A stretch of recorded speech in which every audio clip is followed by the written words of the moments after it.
India's top competitive exams JEE, NEET, Olympiad, Law, Groups, etc.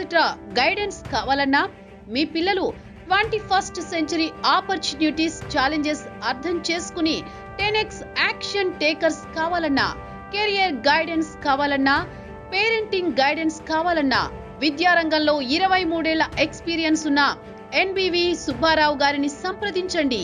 Phone 8866298883. నమస్తే, welcome to prime 9 study point. Right, మనం teenagers గురించి చాలా topics అయితే ఇప్పటికీ చూసే ఉన్నాము.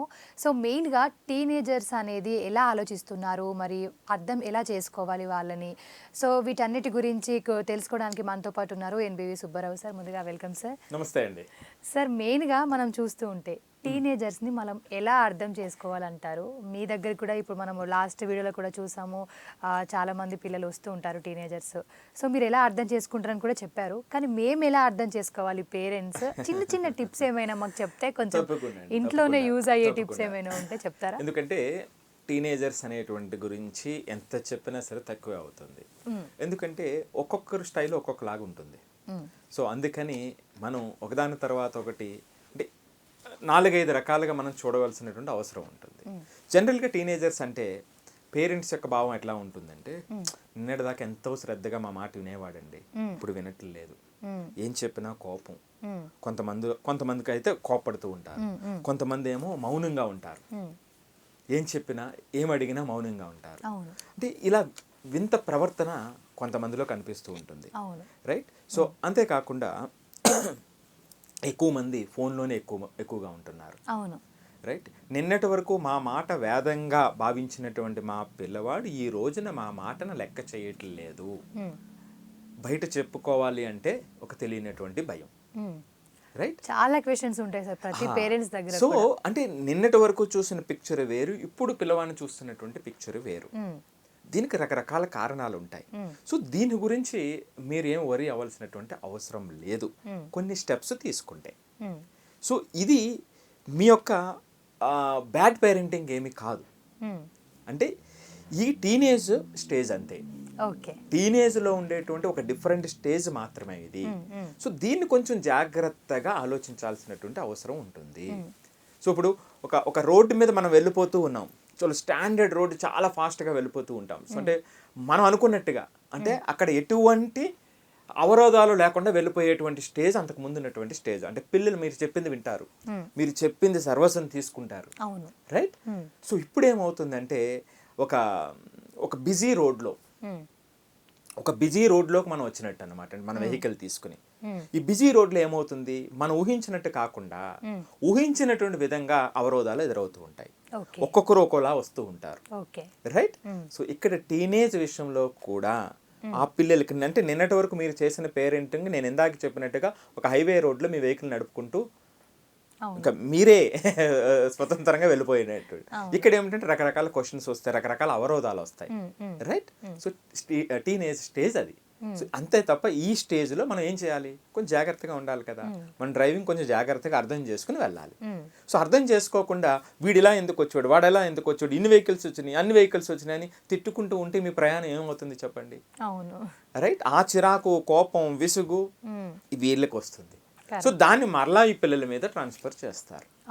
రైట్. సో కాబట్టి నేను ఇక్కడ చెప్తున్నటువంటిది ఏమిటంటే టీనేజ్ విషయంలో మరి పర్టికులర్లీ ఇప్పుడు జరుగుతున్నటువంటి దాంట్లో చాలా ఇళ్లలో జరుగుతున్నటువంటి డిఫికల్టీస్ ఉన్నాయి.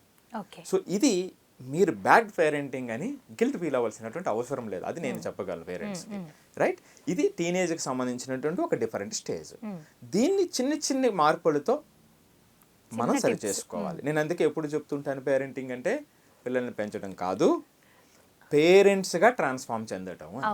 సో ఇక్కడ ఏమిటంటే నిన్నటి వరకు జరిగింది వేరు, ఇప్పుడు ఇంకొంచెం ఎక్కువ ట్రాన్స్ఫర్మేషన్ పేరెంట్స్గా.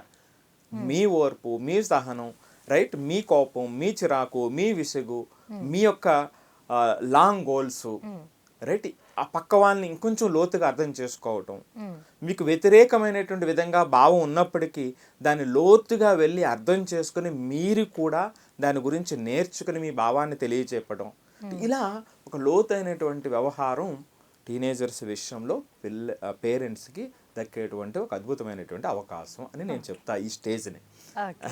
రైట్, ఇది ఒక డిఫికల్ట్ స్టేజ్, ఇది కష్టం, రైట్, చాలా డిఫికల్ట్ అనేటువంటి దానికి నేను అగ్రీ చెయ్యను. ఎందుకంటే వాళ్ళు మీ పిల్లలు, మీ పిల్లలు, వాళ్ళు పూర్తిగా వాళ్ళ మనస్తత్వం మీరు ఒక్కసారి కళ్ళు మూసుకుంటే వాళ్ళు ఏ స్థాయిలో ఎలా ప్రవర్తిస్తారు, ఏ విషయంలో ఎలా ఉంటారు అనేటువంటిది అట్లీస్ట్ 70 to 80%, ఒక 20% మనకు కూడా తెలియదు, రైట్, ఒక 80% మీకు తెలుస్తుంది. ఓకే. సో ఎప్పుడైతే మీరు దాన్ని యాక్సెప్ట్ చేశారో, ఎందుకు తెలుస్తుంది అంటున్నానంటే మీ పిల్లలు వాళ్ళ నుంచి వచ్చినటువంటి వాళ్ళు, ఓకే, వాళ్ళలో ఉన్నటువంటి స్ట్రెంగ్స్, వాళ్ళలో ఉన్నటువంటి వీక్నెసెస్, రైట్, అవన్నీ కూడా ఈ పిల్లలకు కూడా ఆల్మోస్ట్ ఉంటాయి. Okay, right. సో వాళ్ళ బాల్యానికి వాళ్ళకి వెళ్తే ఆటోమేటిక్గా వీళ్ళ మీద కూడా ఒక క్లారిటీ వచ్చేస్తుంది. ఓకే. ఆ 20% ఎందుకన్నానంటే పిల్లలు ఎవరైనా సరే మీరు ఎంత ఇదిగా ఉన్నా సరే ఒక 20-25% మనకు తెలియకుండా నడుస్తూ ఉంటుంది, తెలియదు. అది అది ఆ పిల్లల్లో ఉండేటువంటి మనస్తత్వం చాలా గుప్తంగా ఉంటుంది. ఓకే. అది తర్వాత స్టేజ్లో మనం తెచ్చుకోవచ్చు బయటికి. సో అందుకని నేను ఒక 70 to 80% మీకు అర్థమైపోతుంది. మరి అర్థమైనప్పుడు ఎలా చేయాలనేటువంటిది మనకు తెలిసిపోతుంది కదా, ఒక్కొక్క పిల్లడు ఎలా ఉంటాడు అనేటువంటిది వాళ్ళకి తెలుసు, అది అర్థం చేసుకుంటే సరిపోతుంది. సరే, ఇప్పుడు ఒక చిన్న అంటే పేరెంట్స్ అడిగిన చాలా చిన్న చిన్న క్వశ్చన్స్ నేను తీసుకొని వచ్చాను, దానికి చిన్న చిన్న టిప్స్ మాతో షేర్ చేసుకోండి. అంటే చిన్న పిల్లలు ఎక్కువగా మన టీనేజర్స్ అందరూ ఎక్కువగా దేని విషయం వల్ల బాధపడతారు అంటారు. సో వాళ్ళు బాధపడకుండా ఉండాలి అంటే మనం పాటించే చిన్న టిప్ ఏమైనా షేర్ చేస్తారా? తప్పకుండా అండి. టీనేజ్ అంటే ఏమిటి అసలు?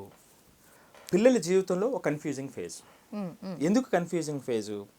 నేను చాలాసార్లు చెప్తూ ఉంటాను, న్యూరో సైన్స్ ప్రకారం చెప్తూ ఉంటాను, వాళ్ళ ఎమోషనల్ బ్రెయిన్ ఎక్కువగా ప్రభావం చూపుతుంది, లాజికల్ బ్రెయిన్ తక్కువ ఉంటుందని. అదే సందర్భంలో వాళ్ళకి శరీరం మారుతుంది, రైట్, మనసు మారుతుంది, ఆలోచనలు మారుతాయి, వాళ్ళ ఇండిపెండెన్స్ పెరుగుతుంది. అలాంటి సందర్భంలో ఏమవుతుంది అంటే ఒక రకంగా వాళ్ళకి వాళ్ళే అర్థం కారు. అవును, వాళ్ళ ఇంట్రెస్ట్ ఒక పక్కకు ఉంటుంది, ఇక్కడ ఉన్నటువంటి పరిస్థితి వేరేగా ఉంటుంది, పేరెంట్స్ చెప్పేటువంటిది ఒకలాగా ఉంటుంది. ఇప్పుడు ఉన్నటువంటి ప్రపంచంలో మరింత ఎక్కువ గ్యాప్ ఉంది, అందుకనే ఎక్కువ మంది పేరెంట్స్ మోర్ డిఫికల్ట్గా ఫీల్ అవుతున్నారు. ఇది వరకు రోజు వేరు, ఇప్పుడు ఉన్నటువంటి రోజులు వేరు. ఎందుకంటే ఇది వరకు ప్రపంచం స్లోగా కదిలింది, ఇప్పుడున్నటువంటి ప్రపంచం అతి వేగంగా కదులుతుంది, మారిపోతూ ఉంది, ప్రతిదీ మారిపోతూ ఉంది.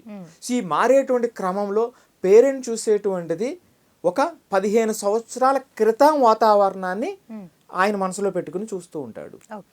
ఈ పిల్లవాడు ఇప్పుడున్నటువంటి వాతావరణం లేదా రాబోయే 5 సంవత్సరాల దాన్ని మనసులో పెట్టుకుని వీడు చూస్తూ ఉంటాడు.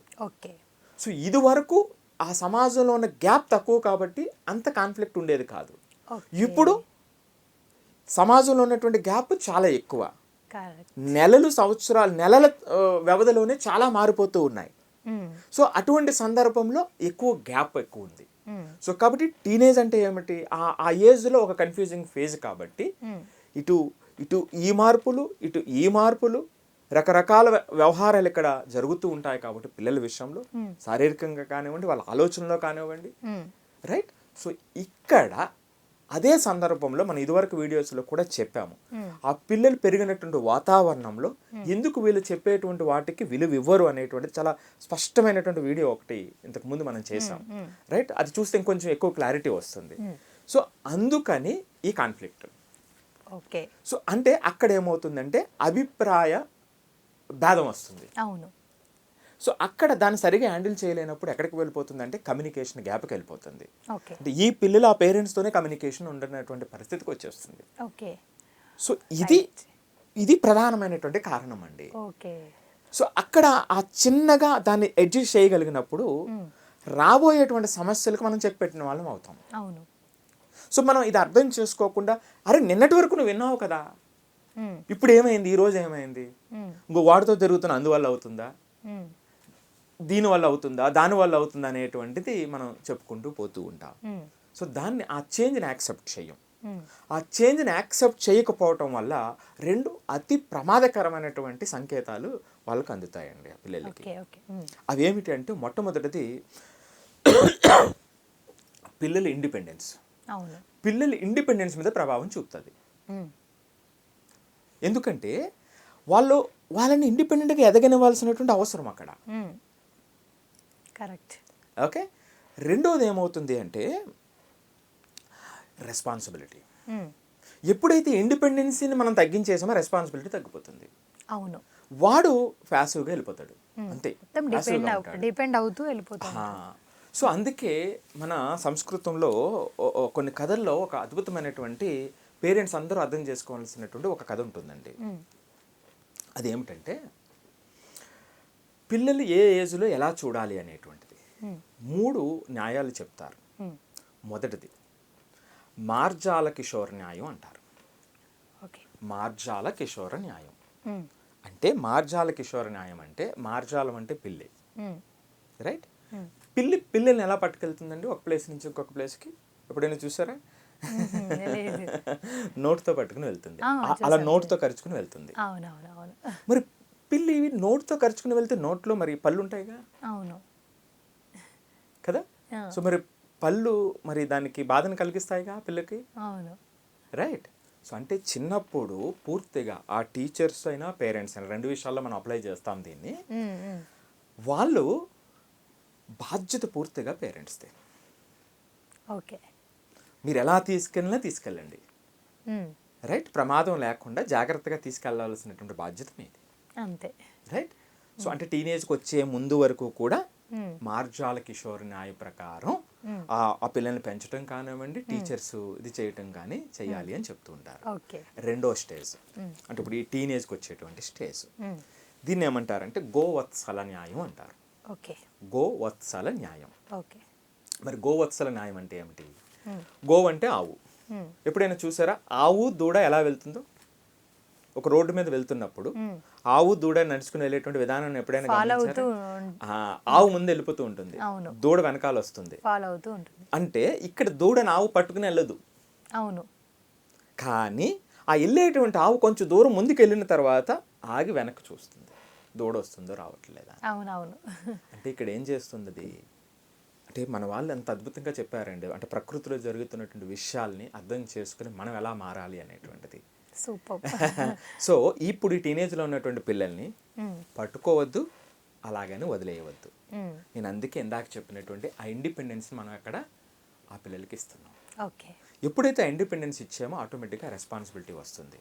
ఎప్పుడైతే రెస్పాన్సిబిలిటీ వచ్చిందో ఆ కాంట్రిబ్యూషన్ కూడా వాళ్ళు చేయటం మొదలు పెడతారు. ఆ కాంట్రిబ్యూషన్ చేయకపోవటం వల్ల వాళ్ళు చేసే పనులన్నీ ఆగిపోతాయి. చూసారు, అంతకు ముందు ఉన్నటువంటి స్టేజెస్ ఇంపార్టెంట్. ఇక మూడో స్టేజ్ ఏమిటి? ఆ తర్వాత స్టేజ్ టీనేజ్కి వెళ్ళిపోయిన తర్వాత స్టేజ్, అప్పుడు కొంచెం ఆలోచిస్తూ ఉంటారు. సో దాన్ని ఏమంటారంటే అండి మర్కట కిషోర్ న్యాయం అంటారు. మర్కటం అంటే కోతి. కోతి పిల్లల్ని ఎలా తీసుకెళ్తుంది గమనించారు ఎప్పుడైనా? ఎత్తుకుంటది కదా కోతి. ఒక ఇంటి నుంచి ఒక ఇంటికి గంతులేసేస్తూ ఉంటుంది. అవును, అక్కడ కోతి ఏమీ పిల్లని పట్టుకోదు, పిల్లే కోతిని పట్టుకుంటుంది, గట్టిగా పట్టుకుంటుంది.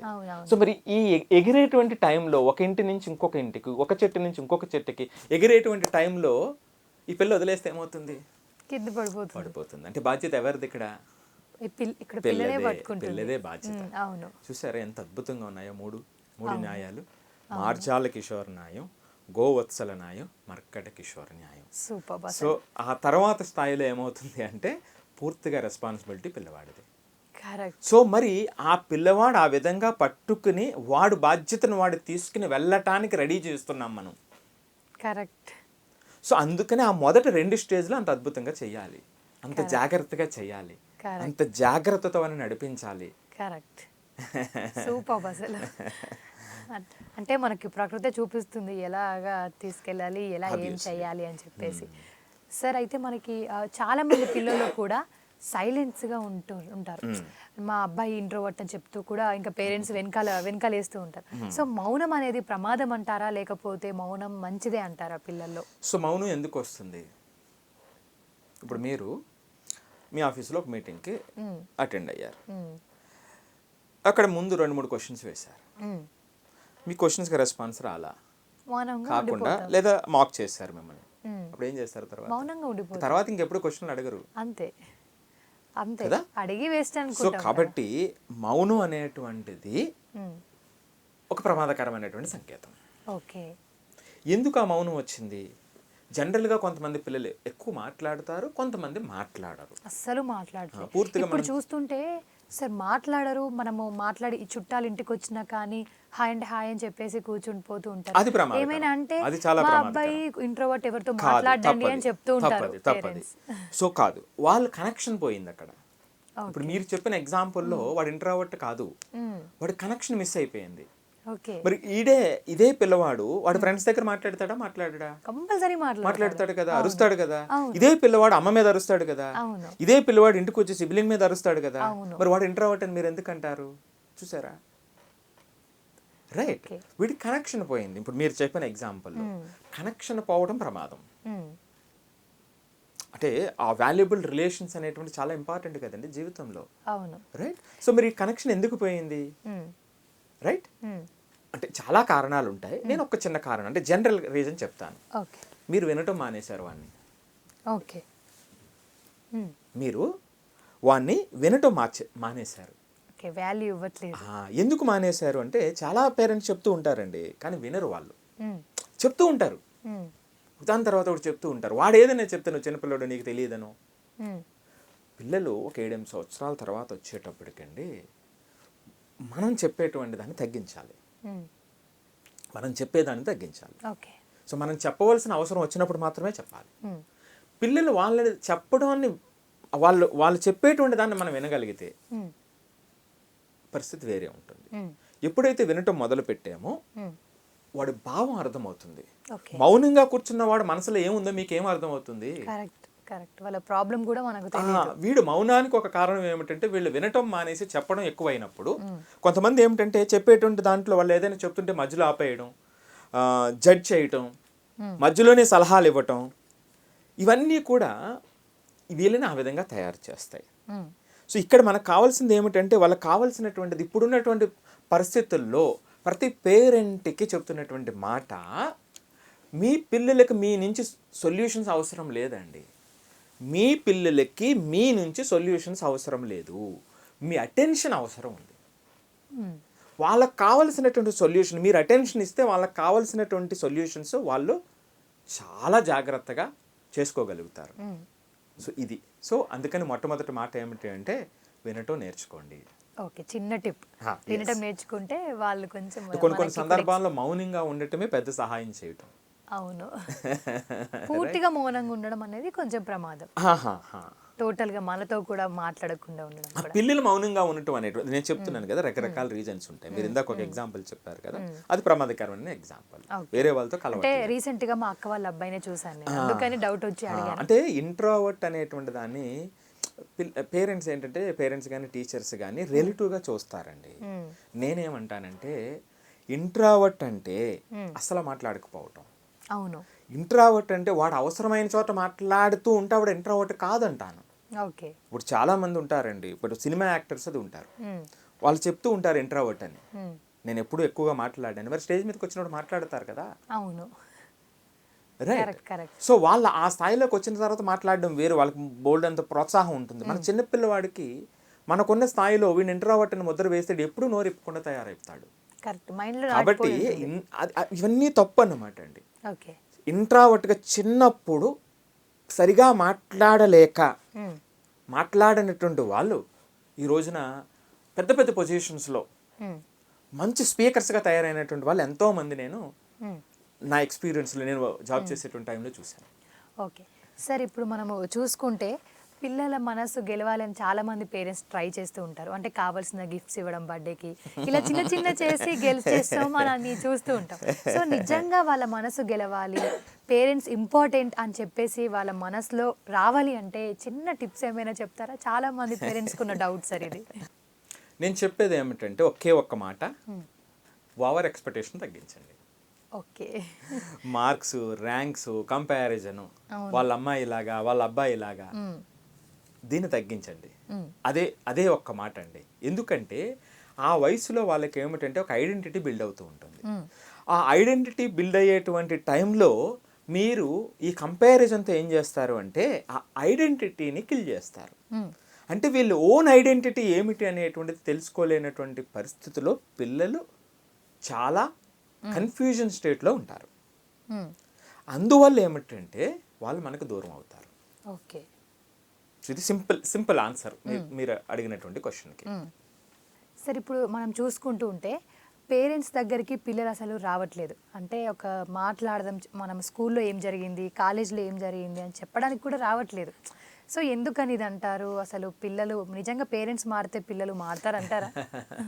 సో ఇక్కడ ఏమిటంటే అండి, పేరెంట్స్ ఇక్కడ ఈ పర్టికులర్ దానికి సమాధానం ఏమిటంటే, కంట్రోల్ ఉండటం వేరు, హార్ష్ కంట్రోల్ ఉండటం వేరు. కంట్రోల్ ఉండటం వేరు, మీ కంట్రోల్ హార్ష్గా ఉండటం వేరు. హార్ష్గా ఉండటం అంటే ఏమిటి? నేను చెప్పిందే వినాలి. కరెక్ట్. ఇంకా నేను చెప్పిన తర్వాత నువ్వు వేరే క్వశ్చన్ అడగకూడదు. రైట్? సో ఇది కంట్రోల్ కాదు. అంటే వాళ్ళ నా డాడీ వస్తే భయపడి లోపలికి వెళ్ళిపోతారు కొన్ని సందర్భాల్లో నేను చూసున్నా కూడా. అదే ఒక్కొక్కరిది ఒక్కొక్క స్టైల్ ఉంటుంది. సో ఇప్పుడున్నటువంటి పరిస్థితుల్లో ఏమిటంటే ఆ హార్స్ కంట్రోల్ అనేటువంటిది ప్రమాదం. సో దానివల్ల ఏమవుతుంది అంటే, నేను చెప్పింది వినాలి, ఇంకా వాళ్ళ మాటకు విలువ ఉండకపోవటం. ఓకే. రైట్? ఆ పిల్లలు ఇంకా మాట్లాడేటువంటి పరిస్థితి ఉండదు. సో అందుకని ఏమిటంటే, అలాగని కంట్రోల్ లేకపోవడం కాదు, ఆ కంట్రోల్ క్లియర్ రూల్స్తో ఉండాలి. ఓకే. ఉదాహరణకి వాడు మీరు చెప్పిన దానికి ప్రశ్నించినప్పుడు నిజంగా ఆ ప్రశ్నలో వ్యాలిడిటీ ఉండి దాంట్లో లాజిక్ ఉంటే పేరెంట్గా మీకు అంతకన్నా గొప్ప అవకాశం ఏముంటుందండి ఆ పిల్లవాడిని అత్తుకోవడానికి? రైట్? సో మీరు ఈగోకి వెళ్ళిపోయి వీడు నన్ను ప్రశ్నిస్తున్నాడా, ఆ ప్రశ్న మిమ్మల్ని చేస్తున్నా సరే, అంటే మిమ్మల్ని ఎదిరిస్తున్నా సరే, దాంట్లో రీజన్ ఉంది అనుకునేటప్పుడు ఇక్కడ అవకాశం ఏమిటి? మిమ్మల్ని మీరు మార్చుకోవాల్సినటువంటి అవకాశం ఉంది. ఒకటి చెప్పిన సాధిక గారు, టీనేజర్స్తో కాన్ఫ్లిక్ట్ పేరెంట్స్కి వస్తుంది అన్నప్పుడు ఒక్క మాట ఒక్క మాట అడుగుతా పేరెంట్స్ అందరినీ కూడా, మీరు మీ పిల్లవాడు ఆపోజిట్ టీంలో ఉన్నారా, మీరిద్దరూ సేమ్ టీంలో ఉన్నారా?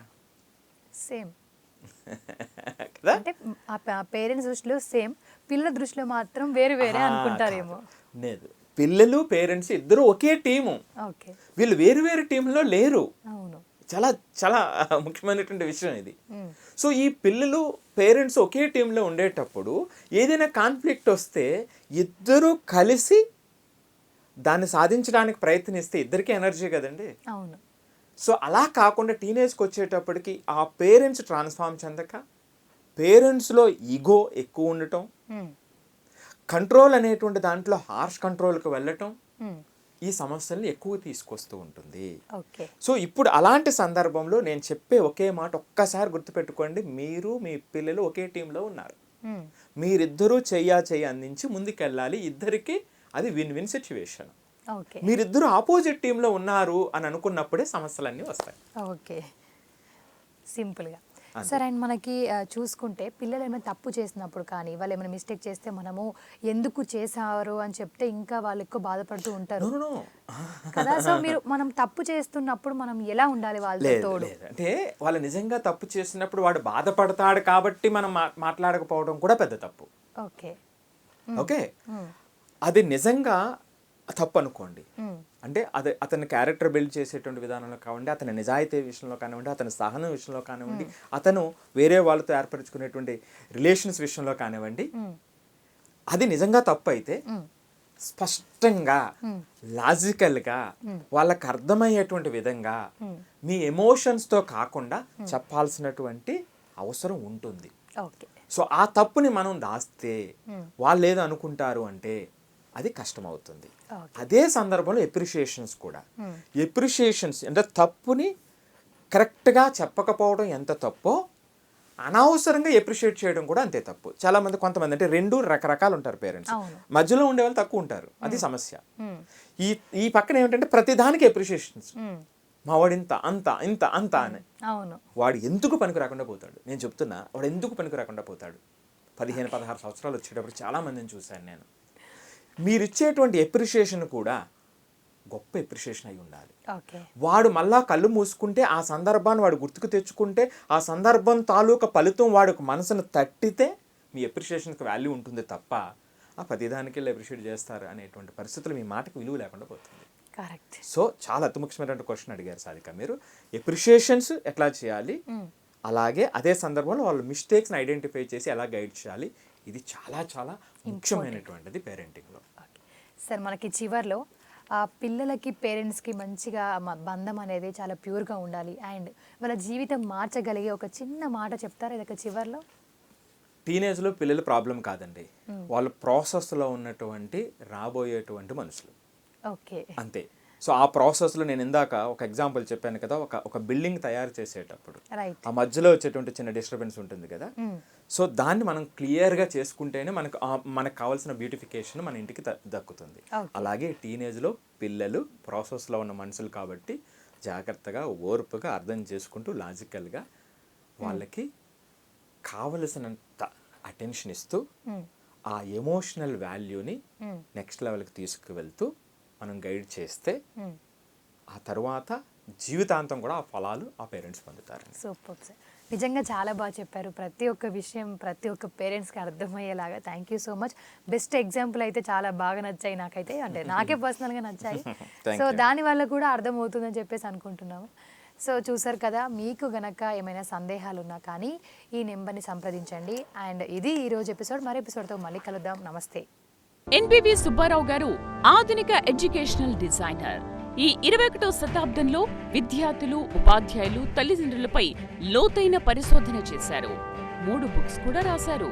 విద్యార్థులకు మార్క్స్ మరియు ర్యాంక్స్ తో పాటు ఇప్పుడు self learning growth mind set అత్యవసరమని ఆయన డిజైన్ చేసిన ఇన్నోమెంటర్షిప్ ఎక్సైల్ మైండ్ ఆర్పిటి ఫ్రేమ్ వర్క్ లాంటి సెషన్స్, ప్రాక్టికల్ మరియు వర్చువల్ టెక్నిక్స్ అందిస్తూ దేశవ్యాప్తంగా విద్యార్థులను సెల్ఫ్ రిలయంట్ గా తయారు చేస్తున్నారు. ఆయన క్లాస్ రూమ్ బలపడితే భారతదేశం మరింత బలపడుతుందని నమ్ముతారు.